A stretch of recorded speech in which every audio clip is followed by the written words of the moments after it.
আমি একটু ছোট্ট করে একটু উত্তর জানতে চাই সাহেব মুস্তাফিজের কাছে। সাহেব মুস্তাফিজ, এই বক্তব্য তো আপনাদের সামান্তা শারমিন দিয়েছিলেন যে জামায়াত ক্ষমতায় গেলে বা ইসলামী আন্দোলন বা জামাত যারা আছে ক্ষমতায় গেলে, ইসলাম আন্দোলনের কথা বলেন। জামাত ক্ষমতা গেলে আওয়ামী লীগ ফিরে আসবে। যেহেতু ইসলামী একজোট ৮টা ৭টা দল, সেক্ষেত্রে তারা যদি ক্ষমতায় যায় আওয়ামী লীগ ফেরার এই আশঙ্কাটা কেন হয়েছে এনসিপির?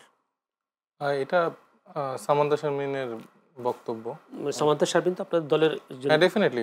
যুগ্ম তবে আহ্বায়ক। আমার যেটা মনে হয় যে কি কারণে উনি বলতে পারে, কারণ দেখেন যে অভ্যুত্থানের পরবর্তী সময়ই মানে জামাতের যেই সফট টোন, কারণ তারা তো অনেক বেশি আসলে জুলুমের শিকার ছিল হাসিনার আমল, কিন্তু তারপরেও তারা এসে যখন বলেছে যে না আমরা ক্ষমা করে দিলাম, বা তার পরবর্তীতে বিভিন্ন সমাবেশে আমরা দেখতে পাচ্ছি যে জামাতের যারা নেতারা আছেন তারা কোনো না কোনোভাবে আওয়ামী লীগকে আসলে একটা গুড মেসেজ দেওয়ার চেষ্টা করছে যে তাদের কাছে তারা সেফ, নিরাপদ।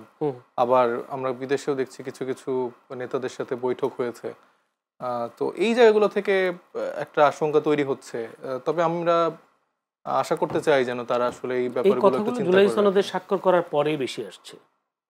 না, তার আগেও আমাদের থেকে কথা এসছে, যেরকম আপনি ইন্ডিভিজুয়াল এরকম ব্যক্তির বিশেষ কথা বলেন, আমরা যখনই এরকম কিছু দেখেছি আওয়ামী লীগ প্রশ্নে তো আসলে কোনো ছাড় দেওয়ার সুযোগ নেই। জি। এটা আমাদের জায়গায় বা ব্যক্তিগত জায়গা থেকে আমরা সবাই যখনই দেখেছি এটা প্রতিবাদ করেছি। জি।